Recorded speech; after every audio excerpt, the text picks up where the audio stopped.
desperate calls from the community to stop construction of a brand new jail. No more jail! Can you believe New York is planning to build a massive skyscraper jail with a $2.13 billion budget? It's set to be taller than the Statue of Liberty, but now it's sparking outrage, especially in Chinatown, where residents fear it will destroy their historic neighborhood. While the city calls it a step toward fixing the justice system, locals see it as an attack on their community. So is this project a solution to a big problem, or the start of an even bigger one? Let's see. Before we dive into the topic, let's clear up one key difference. Prisons and jails are not the same. Prisons like the infamous Alcatraz or San Quentin are for people who have already been sentenced for their crimes. On the other hand, jails are for those who haven't been granted bail or can't afford it. They wait there until their trial, and the conditions can be just as harsh. Places like the Vernon C. Bain Correctional Center or the Metropolitan Correctional Center, where Jeffrey Epstein died by suicide in 2019, are prime examples of how grim jails can be. This difference is critical to understand, and we'll circle back to it later. Now let's focus on Chinatown, a historic neighborhood in Manhattan nestled between Little Italy and the Lower East Side. Chinatown has been standing strong for over 100 years and remains a vibrant community. It's filled with around 90% mom-and-pop businesses, keeping the local spirit alive. And that's something rare to find in New York these days. Chinatown, though, still offers a unique experience. It's not only a great place to shop, but also a wonderful place to call home. This historic neighborhood is the heart of the largest Chinese community in the West, a proud and close-knit group that values its roots. Until recently, Chinatown was also home to the notorious Manhattan detention complex known as the Tombs. The original jailhouse, built in the 19th century, had such harsh conditions that even Charles Dickens himself described it in the 6th chapter of his American Notes as, "Such indecent and disgusting dungeons as these cells would bring disgrace upon the most despotic empire in the world." The most recent version of the Tombs was a 1940s Art Deco tower, later connected by a bridge to a newer tower completed in 1990. But in 2023, demolition began on both towers to make room for something entirely new, a modern jail complex. This new facility is part of a plan to replace outdated jails across the city with a design still in progress. Nicknamed the Skyscraper, it's set to house 886 inmates across 40 stories, making it one of the tallest detention facilities in the world. The planned tower could reach up to 106 meters, including a mechanical top, just short of skyscraper status, but still an imposing structure. This massive building will take over the entire site left by the old tombs, even enclosing White Street and transforming it into a pedestrian arcade. Additionally, 20,000 square feet on the ground floor will be reserved for commercial and community spaces. But as grand as the plan sounds, building a high-rise jail in the heart of the city brings its own set of challenges. For starters, building right up to the city block's edge makes adding basic security features, like perimeter walls or guard towers, nearly impossible. Even something as simple as an outdoor yard becomes tricky in this urban setup. Yet, these issues are just the beginning of the hurdles facing this controversial project. One of the most famous ideas for designing prisons is the panopticon, created by English philosopher Jeremy Bentham. It's a circular design with a central tower, where guards can observe inmates without being seen themselves. This setup makes it easier for a small group of guards to keep an eye on many inmates. Many prisons today follow this idea by arranging cell blocks to fan out from a central guard post, creating long sight lines. However, replicating this setup in a high-rise building is nearly impossible. High-rise jails face an even bigger issue: reliance on elevators. These elevators can create bottlenecks, which are not only inconvenient but also dangerous for both staff and inmates. In some cases, like at the Hamilton County Justice Center, guards and inmates have even been trapped in malfunctioning elevators. Overcrowding adds to the problem. So, how do you build a high-rise jail that avoids all these issues? Let's take a look at Chicago's Metropolitan Correctional Center for some answers. Opened in 1975, architect Harry Weiss used several creative techniques to deal with the challenges of its central location. The tower stands 88 meters tall, with offices and support units on the first 9 floors and cells on floors 13 through 26. Inmates are grouped in units of 44 cells, spread across 2 floors, with a shared common room in the middle. This setup helps manage overcrowding while allowing different groups of inmates to share space. To make sure inmates have outdoor time, the roof was turned into an exercise yard. The building's unique triangular shape does more than just stand out. It allows a single guard to monitor many cells, mimicking the panopticon effect seen in larger facilities. The shape also reduces the building's overall bulk, pushing it back from the road and making it less imposing on the surrounding community. However, bringing that same balance to Chinatown will be a much tougher challenge. The community there has deep roots, and building something this large will require careful consideration of how it fits in with the neighborhood. For years now, residents have been fighting against the development of this massive jail. When you're building something as tall and heavy as this, you can't ignore the impact on the surrounding area. And in this case, the problem is even bigger, because many of the buildings around the site are fragile. Most of them are old brick and wood tenements, only 5 to 7 stories tall, which can't handle the strain of such a large project. To make things even trickier, the site sits on land that was once a pond, creating a natural place for water to drain. This makes the task of building a jail here incredibly complex and risky, potentially lasting for years. All of this could hurt the already fragile local economy. And when the project is finally done, we have to ask, will there even be a Chinatown left around the jail? What everyone fears most is a change in the community's makeup, where the small businesses that have been so important to them might be lost for good. So, why is this project moving forward? The story really starts over at New York's most infamous jail, Rikers Island. Located on the East River next to LaGuardia Airport, Rikers holds about 6,000 inmates across 11 jails in an area roughly half the size of Central Park. Some people describes it simply as hell, plain and simple. Rikers has a long history of violence, abuse, and chaos. The facilities are falling apart, and staff shortages have made it not only the largest, but also one of the most dangerous jails in the country. Inmates have been known to walk in and out of cells, while fights break out in seconds and officers just unlock doors and walk away, letting things spiral out of control. In 2023, after a year where 18 inmates died on Rikers Island, the Department of Corrections decided to stop announcing inmate deaths. The conditions on the island had gotten so bad that a judicial review began, possibly leading to the jail being taken over by federal authorities. This ongoing crisis only added to the growing pressure to shut Rikers down for good. The end of Rikers was finally in sight. In 2017, following years of activism and lawsuits, Mayor Bill de Blasio unveiled a multi-year plan to permanently close Rikers Island. This decision came after the City Council approved the controversial plan, signaling the beginning of the end for the notorious jail. The era of mass incarceration is coming to an end, but closing Rikers Island means finding new places for its inmates. This leads us back to the key difference between a jail and a prison. Prisons can be located far from anything, often in remote areas, as a security measure. But jails are different. They need to be close to courthouses and other parts of the justice system, which often means they must be in the heart of the city. This presents another challenge with Rikers. Getting to Rikers is a nightmare, especially with the traffic around LaGuardia Airport.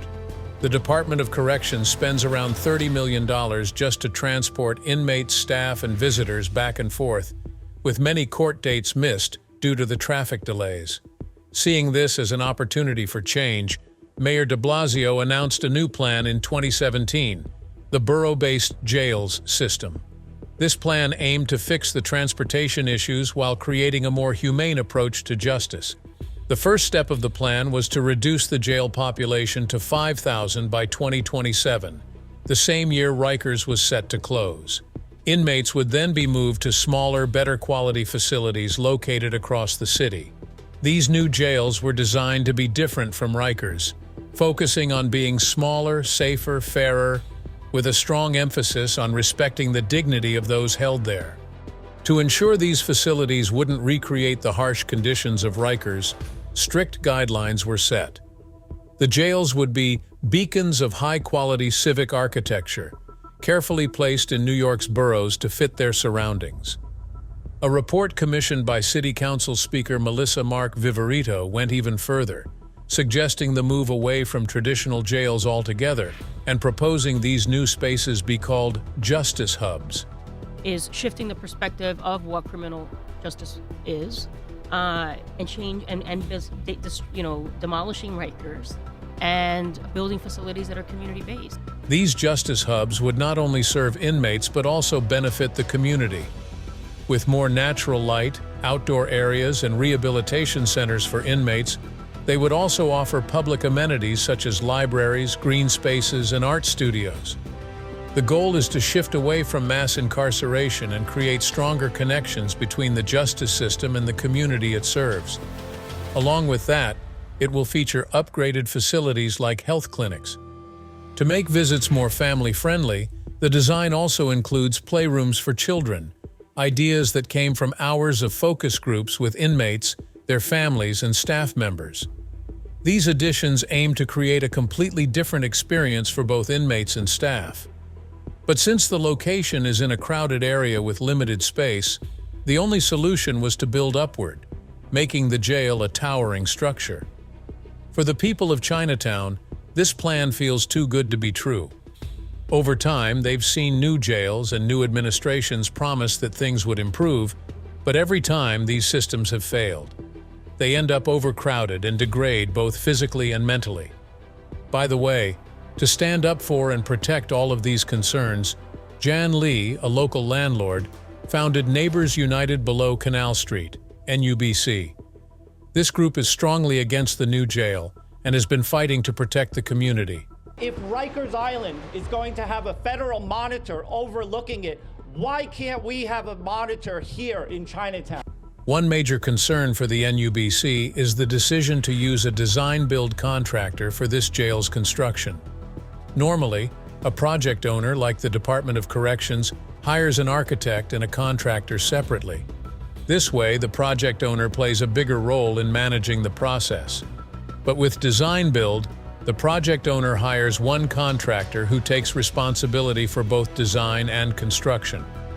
While this method is often seen as more efficient, it tends to prioritize cost over quality, which raises concerns for the community. This is a community that has lived with jails for over 100 years, so it's clear that the people have already done their part.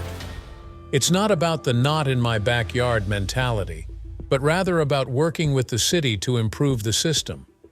The goal is to build a judicial and incarceration system that actually works for everyone. However, trust has been broken over the demolition of the old towers. The city's guidelines promised that demolition would be done to the highest standards, but the NUBC accuses the city of not meeting those promises. They've pointed out issues like concrete walls with cinder blocks popping out and the excessive dust created during the demolition. This dust is particularly harmful to the elderly residents, many of whom are over 90 years old. Ever since the demolition began, they've been dealing with respiratory problems, teary eyes, and constant noise that's hard to bear, says Lee. And this is all happening before the actual building has even started.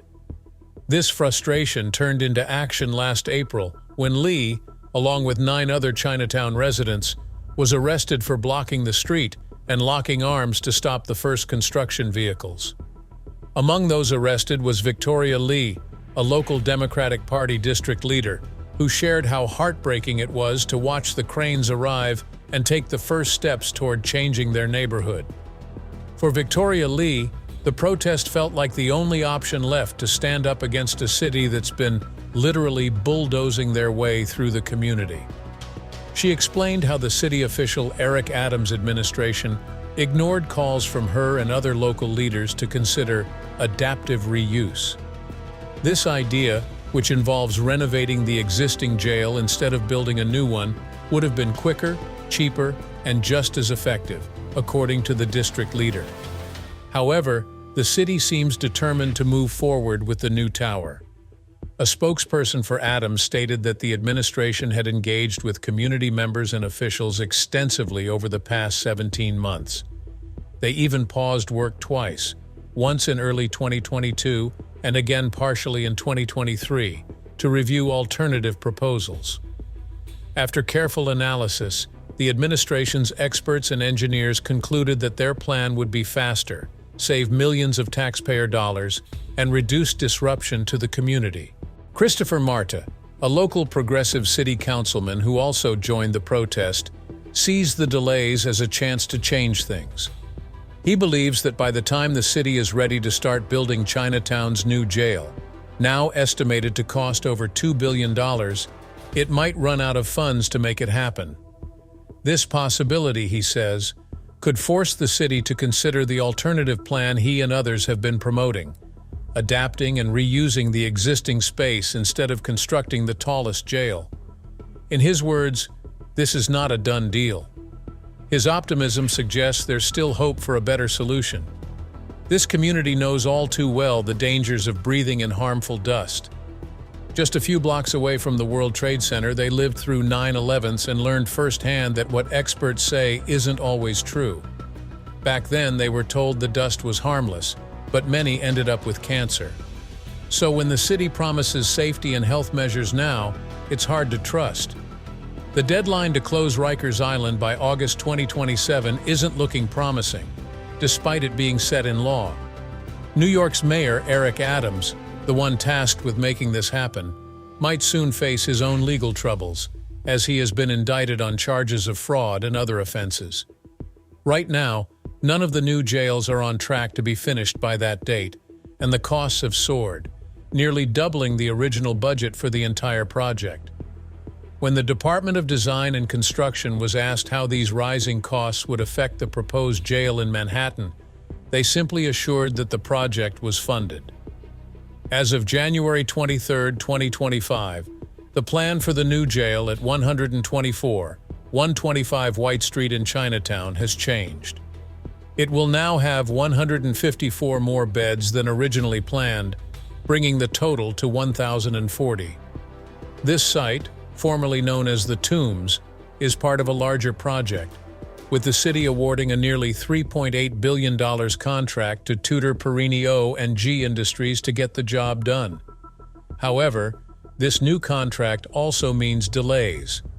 The timelines for all 4 borough-based jails have now been pushed beyond the August 2027 deadline to close Rikers Island, which was set in the 2019 plan.